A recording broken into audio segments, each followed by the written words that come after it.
शहराच्या त्या धावपळीच्या आयुष्यापासून, गाड्यांच्या हॉर्नपासून आणि सिमेंटच्या जंगलापासून दूर आज मी तुम्हाला एका वेगळ्या जगात घेऊन आलोय, जिथं रस्ते संपतात आणि इथून पुढे फक्त निसर्गाच्या पायवाटा सुरू होतात.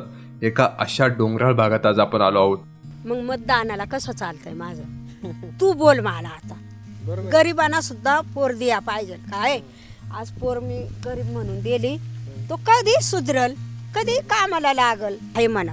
मुलगीच्या मनात नसलं तू घेऊन पळाला, हा तू घेऊन पळाला, हा आणि मग आई बापायला माहित नाही, कोणालाच माहिती नाही. ए बाई, तुझ्या संग मी प्रेम करतो, तुला पैसा घालितो, तुला सगळं घालितो, पण तू आयुष्य घालवशील का माझं? हो तुमच्यापाशी काय आहे? हो तुमच्यापाशी गाडी आहे का? हो तुमच्यापाशी असं आहे का?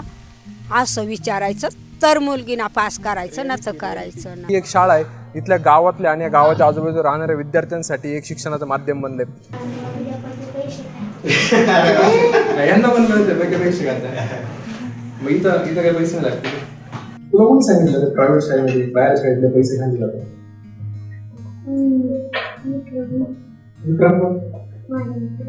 इथला निसर्ग, ही शांतता, डोंगरावरती पसरलेलं हे सफेद धुकं, हे सगळं लांबून बघताना मनाला खूप मोहून टाकतं ना. असं वाटतं की जगभरातली सगळी शांतता याच ठिकाणी आहे. पण मित्रांनो, या निसर्गरम्य सौंदर्यामागे एक दुसरं वास्तव सुद्धा असतं. एक असं वास्तव जे आपल्याला कॅमेऱ्यामध्ये दिसत नाही. ज्या निसर्गाकडे आपण पर्यटन म्हणून पाहतो, त्याच निसर्गासोबत इथल्या लोकांना दररोज आपल्या अस्तित्वाची लढाई लढावी लागते. लांब इथून गाव 1-1.5 किलोमीटर आहे. तुम्ही कुठे चालले आता? चालू पालाटात.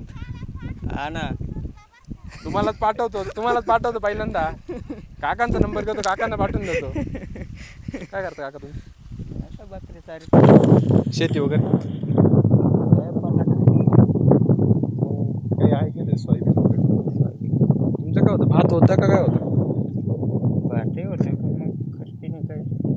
पडलेले का प्लॉट सगळे? हा आता काही भाजी तुमच्याकडे एवढं पाणी आहे, ते प्लॉट कवर पडलेले. आता लाईट चला. पाणी उचलायलाच लाईट नाही. हे गावाकडच्या ग्रामीण भागातली परिस्थिती आहे. इथं सगळं आहे, निसर्ग आहे, यांच्याकडे शेती पण आहे, पाणी पण आहे, पण ते पाणी उचलायला लाईट नाही, म्हणजे मोटर टाकायलाच लाईट नाही. आजचा हा व्हिडिओ फक्त हा निसर्ग दाखवण्यासाठी नाहीये, तर डोंगराच्या कुशीत राहणाऱ्या लोकांचं खरं आयुष्य, त्यांचा संघर्ष जवळून अनुभवण्यासाठी आहे. या निसर्गाच्या सानिध्यामध्ये इथं समोरच एक गाव आहे, आपण तिथं चाललोय आता.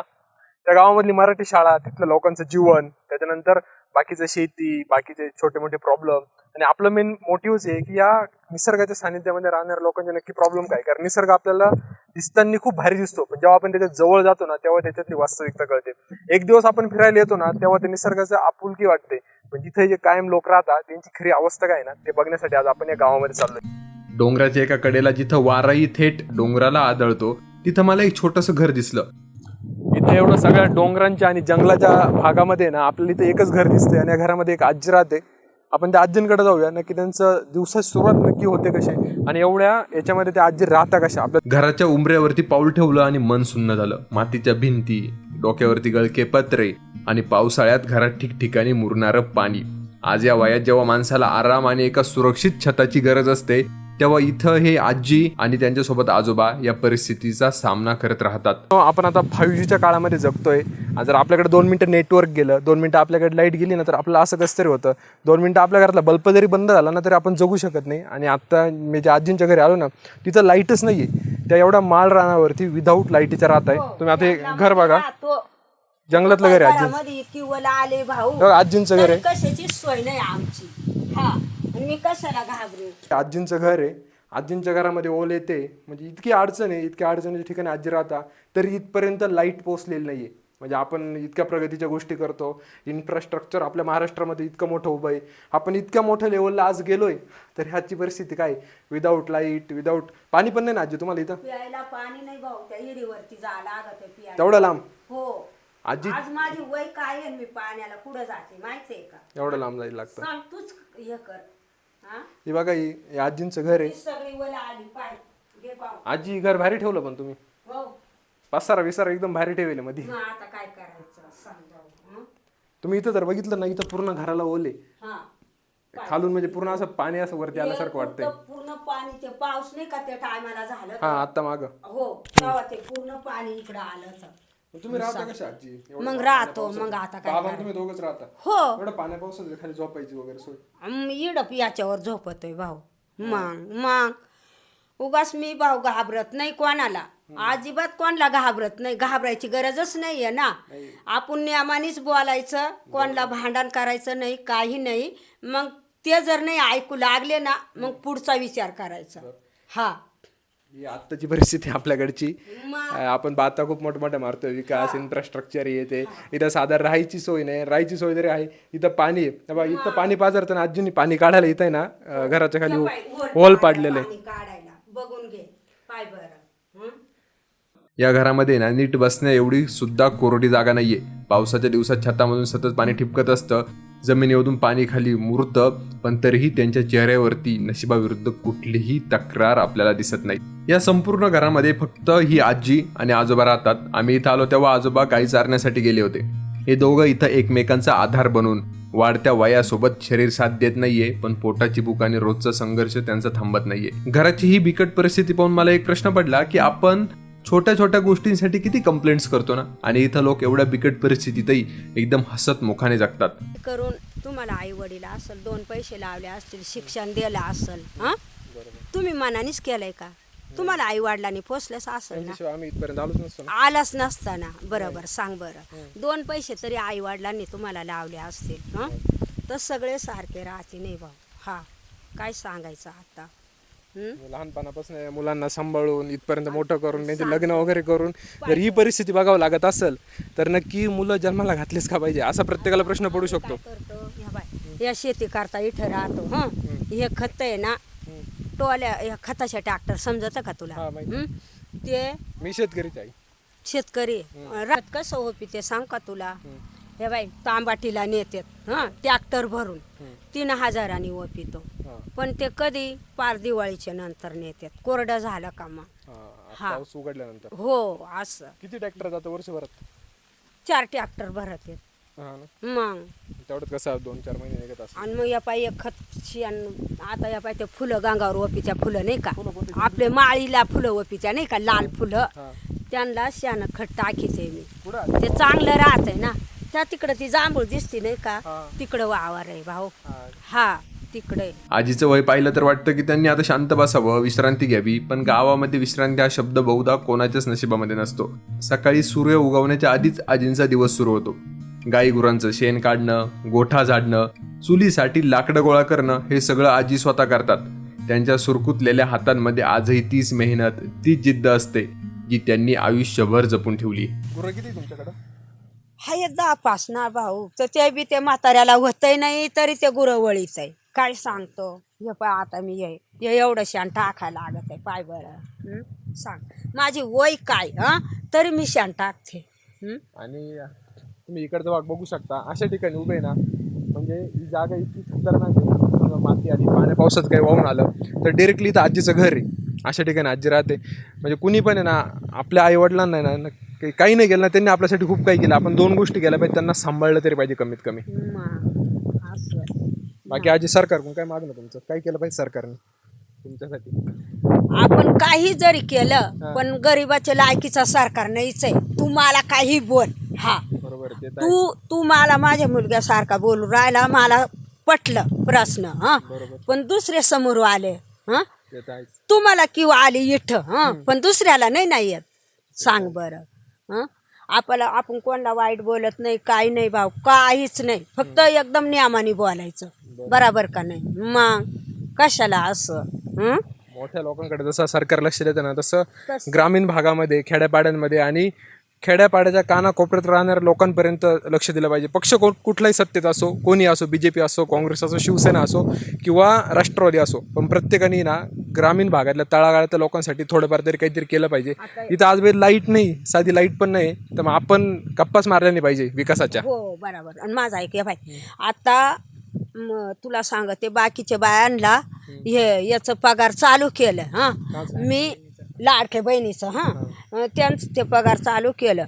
माझे चक्कर किती झाले, माझे 2 का 3 हजार रुपये गेले नाही, त्याला कागदपत्र काढायला. वयाची आठ होती बहुतेक, तुमचं वय बसत नसेल त्याच्यामध्ये, हो असंच काय तरी असं. त्याच्यामुळे नसेल भेटलं. तर मग ना त्याच्यामुळं म्हणा आजी तुमचं वय लय आहे म्हणा, त्याच्यामुळं तुम्हाला पगार भेटत नाही असं. नंतर आमच्या गावात भरपूर माणसाला भेटलं ना, आम्हाला कुठं भेटलं. वयाची एक आठ होती, हो, त्या आठ त्याच्या पुढे वयाचंही राहतंय वयाचंही. नंतर ते नव्हतं. हो हो हो वयाने राहतंय ना. नाही पण जसं लाडक्या बहिणींसाठी योजना चालू केल्या आहे, बाकीच्यांसाठी योजना चालू केल्या आहेत, तसं वृद्ध महिलांसाठी एकट्या राहणाऱ्या महिलांसाठी काहीतरी योजना सरकारने चालू करावं, ज्याचा फायदा यांना होईल. मग माझं ऐक ना तू. हं तू असा बोलला, हं? मी तुला एक बोलते. मग मतदानाला कसं चालतंय माझं, तू बोल मला आता. हं? हे वस्तूला चालत नाही. आणि मतदानाला दिसलं नाही तरी अंगठे घेऊन मत द्या. त्याचं कारण काय? लाडक्या बहिणींमध्ये आजीचं वय बसत नाही, मतदानाला आजीचं वय बसतंय. वा रे वा. बोल ना तू. आणि जर समजा मी मत नाही दिलं, कोर्टामध्ये जर बोलले त्यांना कसं वाटल? बरोबर. आणि मग गरिबाची तुम्ही ह्या करा ना, तुम्ही काही करून घ्या ना, आम्हाला पगार चालू करा ना. तर लाडक्या बहिणीचा पगार मला भेटत आजी नाही. भांडलंच पाहिजे. आणि मग सांग, आपण नाही भांडलं ना तर आपल्याकडे कोणी लक्ष देणार नाही. रेशन सुटलंय का? रेशन सुटलंय. रेशन सुटलंय का? जेव्हा मी आजींशी गप्पा मारल्या, त्यांच्या जुन्या आठवणी आणि आजचं आयुष्य जाणून घेतलं, तेव्हा त्यांनी मला आयुष्याचा एक असा धडा शिकवला जो कोणत्याही मोठ्या पुस्तकामध्ये शिकायला मिळत नाही. आजची लग्नाची परिस्थिती, बिघडत चाललेले मुलं मुली याच्यावरती सुद्धा आजी बोलल्या. पैसा लावून तरी त्यांना फक्त गाड्या पाहिजे फिरायला, घेऊन फिरायला. असं राहते आताच्या मुलग्यांना, माहितीये का? गाडी लागतो, बंगला लागतो, बंगला लागतो, जमिनी लागत्या. जमिनी लागत्या. आणि नाही दिलं तेवढे पुरता दारू पिणारा असला किंवा बाराने असला, हे बाबा मी तुझ्यापाशी थांबत नाही, चाल्या दुसरीकडे निघून. खोटं आहे का खरंय? खरंय. आणि मग सांग बरं तू. अशा आताच्या मुलग्या आहेत भाऊ. मग तुमच्या इकडे जमत आहे का पोरांचे लग्न पटापट? काचे जमात्यात पोरं बाराने भाऊ. नुसतं घेऊन पळाते. तुला वाटलंय का खोटं? नुसतं नवमेरी जिकडं तिकडं तेच, सगळीकडं तेच आहे. लव्ह मॅरेज पोरांच्या नशिबात, आमच्या नशिबात नाही. तुमच्या नाही का? आमचं काच खरं आलंय. चालू तुला बोलू काय या बाई, सगळं आपल्या देहीमध्ये आहे. काय करायचं, कोणत्या गोष्टी करायच्या, पुढच्या गोष्टी करायच्या, काय बापाचं नाव धरायचं ते आपल्यावर आहे. बरोबर का नाही? त्याच्यासाठी सगळं चाललंय. आणि त्याच्यासाठी सगळं चाललंय. बरोबर का नाही? आणि मग असं राहतंय ते. मग आताच्या मुलग्यांना आणि मुलगींना कसं, आम्ही मोठाले झालो, घरात आई बापाचे काही नसलं तरी नाही माझे लग्न करा. बरोबर का नाही? माझे लग्न करा पहिलं, मग ते आई बापा उपाशी राहत, नंतर जगत नंतर काय करत, पण पहिलं माझं लग्न करा. असं आमच्या इकडं. बाकी तुम्ही कर्ज काढा का किंवा काही करा, आम्हाला गरज नाही. आजची भयानक परिस्थिती आत्ताची. समजलं ना तू मी काय बोले? आणि मग अशा आताच्या आमच्या इकडं लय व्यार पब्लिक आहे भाऊ. मग काय लग्न होते ना, पण तसं काही लग्न होते ना ते. या बाई आता तू मुलगी पाठवली, मुलगीचं तुझा विचार झाला, आणि जर समजा तुझ्या आहे मनात, मुलगीच्या मनात नसलं, तू घेऊन पळाला, तू घेऊन पळाला, आणि मग आई बापायला माहित नाही, कोणालाच माहिती नाही, आणि मग कुठं पोलिसांनी धरले, पोलिसांनी कुठं धरले, मग लगेच आई बापायला माहीत करायचं, चला कोर्टामध्ये. मग कोर्टाने काय सांगायचं, तुमच्या का डोळे आंधळे होते का आधी? बरोबर. तुमचे डोळे आंधळे होते का? मुलगा काय करतो, मुलगी काय करतो? पण मुलगा आणि मुलगी काय करते, आई बापायला काय माहिती आहे? इकडं काय करतात त्यांना काय माहिती? काय माहिती आहे? आणि मग कचेरी कोर्टाचा टाइम आला का मग आई बापाने जमा व्हायचा.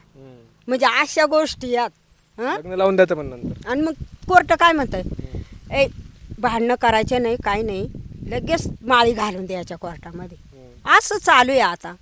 त्यांनी तरी पोरांचे लग्न होते. मग असं मग पोरांना काय वाटलंय, जाऊ द्या मरू द्या, तू केलं तसं हाय करू शकल, असं होतंय का नाही? मग तू नको करू, तू केलं तसं तू करील का? तुम्ही दोस्त आहेत, तुम्ही दोघं दोस्त आहेत, मारू दे, जाऊ दे. त्यांनी केलं मग मी करतो असं होतंय. मी करणार नाही, तोही काही करत नाही. हा असं होतंय मग. नाही नाही माझं ऐक ना तू 2 मिनटं. मी तुमच्या आईसारखी आहे.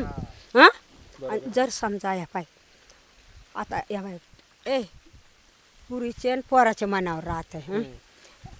या बाय आपण या असं करायचं पण मग माझ्या आई बापायला कचेरी कोर्टापोत नेऊ नको. हां बराबर का नाही. आपणच घ्यायचं हे करून असं करायचं नाही आणि कचेरी कोर्टापोत काही नेऊ नको असं करू नको. आणि मग ती कोर्टापोत जर गेलं तर मग ते पुरीच्या आणि पोराच्या मनावर राहतं ना. बराबर का नाही. आणि मग कोर्टाला काही बोलता येत नाही ना भाऊ. हां आणि मग आहे का नाही. पोरं मोठे झाले ना. पोरं मोठे झाले. हां असे करतात आणि काय सांगतो मरू दे तिकडं. काय तुमची दोघांची एवढी वय झाली. हां आमच्या इकडं कसं एवढे पोरं असले का नाही लग्न करायचं. मग त्या पुरीची वय असो न तर नसो लगेच पोरायला घेऊन पळायचं. असं कुठं आहे का सांग बरं. आता मला काय समजलं का तुम्हाला निदान तरी त्याला एखादा पोरा असेल का तुला 2 पोरं असतील असं मला वाटलं. आजी पोरगीच भेटत नाही, पोरांचा विषय लांब आहे. पोरगी का बरं भेटत नाही. अपेक्षा तुम्हाला सांगितलं ना, लोकांना लय काय लागत. आता कुठं आणायचं एवढं सगळं. अरे मग लोकांचं काय झालं माहितीये का, गरीबाची पोरसून म्हणून चालती हां पण जावई आहे ना लय मोठा लागतो, श्रीमंत लागतो. हो आता कुठं आणायचं एवढं वयात आम्ही माझं कमवायचं ऐक कुठून तू, सांगा. माझं ऐक मी गरीब आहे. हां मी गरीब आहे. तू कामाला लागला. हां आणि मग जर नाहीच पोर भेटू लागली तर मग काय करायचं. दिया पाहिजे. गरिबांना सुद्धा पोर दिया पाहिजे. काय आज पोर मी गरीब म्हणून दिली तो कधी सुधरल कधी कामाला लागल. हं असं नाही विचार करते आता भाऊ. वयाचा इतका मोठा टप्पा पार केल्यानंतर छतातून पाणी गळत असताना आणि बसायला जागा नसतानाही आजींच्या बोलण्यात जो सकारात्मकपणा होता ना तो थक्क करणार होता. आपल्याकडे सगळ्या सुखसोयी असूनही आपण दुःखी असतो, पण इथे काहीही नसताना आजी आजोबांकडे जगण्याची प्रचंड आशा आहे. जी लाडकी बहीण योजना आपल्याला चालू आहे ना त्याच्यावरती सुद्धा आजी बोलल्या. या सगळ्यानंतर आजीच्या घराचा निरोप घेऊन आजीचा निरोप घेऊन मी निघालो याच गावातल्या एका लहानशा मराठी शाळेकडे. डोंगराच्या कुशीमध्ये बसलेली ही शाळा ही संपूर्ण गावच्या भविष्याची आशा आहे. तुटपुंजा सुविधा, छोटीशी इमारत, पण इथे शिकणाऱ्या मुलांच्या डोळ्यामध्ये एक वेगळीच चमक होती. ही आहे देहेरेवाडी या गावची मराठी शाळा. ही मराठी शाळा म्हणजे ना गरिबीकडून श्रीमंतीकडे जाण्याचं, अज्ञानाकडून ज्ञानाकडे जाण्याचं आणि जगाच्या नकाशावरती आपलं नाव कोरण्याचं एक माध्यम आहे. खरं तर इथं आसपास प्रायव्हेट शाळा असेल नसेल माहित नाही, पण ही एक शाळा आहे इथल्या गावातल्या आणि गावाच्या आजूबाजूला राहणाऱ्या विद्यार्थ्यांसाठी एक शिक्षणाचं माध्यम बनलंय.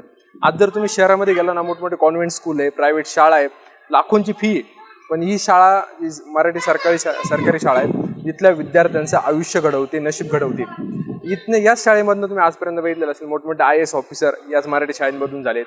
आपल्या देशाचे नेते सुद्धा याच मराठी शाळेमधून घडलेत. आणि याच मराठी शाळांची आजची अवस्था काय तेच बघण्यासाठी आजचा आपला व्हिडिओ आहे. आज मी देहेरेवाडी गावाच्या शाळेमध्ये आलोय. या शाळेमधून आपण जाणून घेणार आहोत की इथला प्रवास कसा, इथल्या विद्यार्थ्यांचा प्रवास कसा आणि दररोजच्या आयुष्यामध्ये काय काय गोष्टी घडताय. चला आपण वर्गात जाऊया. आज सगळीकडे प्रायव्हेट शाळा झाल्यात, मोठमोठ्या फीस ते घेतात, पण आजही गावाकडे या मराठी शाळाच या मुलांचं भविष्य बनलेले आहेत. पण आत्ताही या शाळा बंद पडण्याच्या मागे आहेत. देशातल्या 94,000 मराठी शाळा बंद पडल्या. भविष्यात ह्याही शाळा बंद होतील. पण जेव्हा या शाळा बंद होतील तेव्हा यांच्याकडे इतके पैसे नाही आहेत की यांची ही मुलं प्रायव्हेट शाळेमध्ये ॲडमिशन घेऊ शकतील. सर आपण बघतो देशामध्ये प्रायव्हेटीकरण खूप चाललंय. म्हणजे प्रायव्हेट शाळा सरकारी शाळा कंपॅरिझन केलं जातं. तुमच्या गावामध्ये शिकवताय त्या गावातल्या पालकांचे माइंडसेट काय, नक्की सरकारी शाळेमध्ये जे मुलं पाठवताय त्यांच्याबद्दल काय माइंडसेट. आणि जे खाजगी शाळा असतात तिथं सुख सुविधांचं प्रमाण जास्त असतं. बरोबर. त्यामुळे आपल्या इथं जे असतं सुखसुविधा म्हणा ज्या इतर लाभ हे असतात त्या मोजक्या प्रमाणात असतात पण प्रमाणात असतात. त्यानंतर जे आता क्रेज झाली महामते जी क्रेज आहे फक्त ते खाजगी शाळांकडे जास्त आहे. आणि ओव्हरऑल जर वास्तव पाहिलं तर आपलं जे नॅचरल शिक्षण होतं, जे नैसर्गिक शिक्षण होतं ते आपल्या मराठी शाळेमध्ये उत्तम प्रकारे होतं. जेणेकरून मुलांना जे आपण म्हणतो ना ते जमिनीवर ग्राउंड लेवलचं त्या पद्धतीने त्यांचं शिक्षण होतं. त्याचा घोकंपट्टी वगैरे होत नाही. त्यांना वास्तविक उदाहरण देता येतात आपल्याला. लाईव्ह निसर्गात त्यांना प्रत्यक्ष अनुभव देता येतात. त्याच्याने त्यांचं ते ज्ञान असतं ते कायमस्वरूपी टिकतं. म्हणजे इथं समाजामध्ये वागण्याचा माइंडसेट कळतो, इथं समाजामध्ये कसं वागलं पाहिजे, मेन त्यांचं व्यक्तिमत्व विकास इथं होतो. पण एक पालकांचा माइंडसेट असा आहे की मराठी शाळेमध्ये ना जसं प्रायव्हेटमध्ये शिकवलं जातं तसं मराठी शाळेत शिकवलं जात नाही. त्या माइंडसेटमुळे विद्यार्थ्यांचं प्रमाण कमी झालं. आता तुम्ही बघितलं असाल की 10-15 वर्षांपूर्वी ज्या मराठी शाळांमध्ये गर्दी असायची ती आता दिसत नाही. हो. त्याच्यावर तुमचं काय मत आहे? नाही, त्यातलं ते इतर पण कारणीभूत आहे त्याला. पालकांचं उत्पन्न वाढणं बरोबर. किंवा मग ते आपला जर मुलगा जर तिकडे गेला तर आपल्याकडे आहे उत्पन्न तर त्यांना टाकून देणं. तो वास्तव विचार पण पालकांनी केला पाहिजे की आपल्याला गुणवत्ता सुधारायची असेल तर आपल्याला निदान पायाभूत जे शिक्षण आहे 1 ते 8 पर्यंत ते प्राथमिक शिक्षण झालेच पाहिजे ना. आतापर्यंत उदाहरण आहे जे मोठे मोठे अधिकारी झालेले आहेत ते प्रायमरी लेवलवरच गेले, झेडपी थ्रूच गेलेले आहेत. ते अजून असे भरपूर उदाहरण आहेत. आणि या मुलांनाही कळतं की प्रायव्हेट शाळेमध्ये किती पैसा लागतो ते. सरकारला एकच विनंती आहे की तुम्ही प्रायव्हेट शाळा कितीही वाढवू द्या, पण या मराठी शाळा टिकू द्या, कारण या मराठी शाळा टिकल्या तरच या खेड्यापाड्यातल्या मुलांचं भविष्य टिकेल. कशी वाटते शाळा? माझ्या शाळेत तुला असं वाटत नाही शहरात शाळेत जावं, मोठ्या शाळेत जावं? यांना पण कळतं ना की पैसे घालतात. मग इथं काही पैसे नाही लागते फक्त कागदपत्र. सर काही शिकवतात? हो ना. तुला कोणी सांगितलं प्रायव्हेट शाळेमध्ये बाहेर शाळेतले पैसे खाली जातात? विक्रम कोण? हा, तू त्यापेक्षा हुशार आहे, तू त्याच्यापेक्षा हुशार आहे. तूच हुशार असेल त्याच्यापेक्षा. हा, हे आपले मराठी शाळेचे पोरं आहेत. म्हणजे प्रेझेन्स ऑफ माइंड काय असतं ना यांच्याकडनं शिकावं. हे कंपॅरिझन नाही करत आहे, पण हे इथंच शिकलं जाऊ शकतं आणि इथंच काही गोष्टी कळतील त्या. आजचा हा प्रवास माझ्यासाठी फक्त व्हिडिओ नव्हता, तर माझा आयुष्याकडे पाहण्याचा दृष्टिकोन बदलणारा एक अनुभव होता. आजीचा हा रोजचा संघर्ष, गळक्या छताखाली जपलेलं हास्य आणि शाळेतल्या मुलांची जिद्द आणि त्यांचा प्रेझेन्स ऑफ माइंड, या सगळ्यांनी मला एक गोष्ट शिकवली. परिस्थिती कशीही असो, जगण्याची जिद्द आणि चेहऱ्यावरचं हसू कधीही हरू द्यायचं नसतं. जर तुम्हाला या डोंगराळ भागातील लोकांचा संघर्ष आणि व्हिडिओ मनापासून आवडला असेल ना, तर आपला व्हिडिओ जास्तीत जास्त लोकांपर्यंत शेअर करा आणि द पाटील थिंग्स या आपल्या यूट्यूब चॅनलला सबस्क्राईब करायला तेवढं विसरू नका.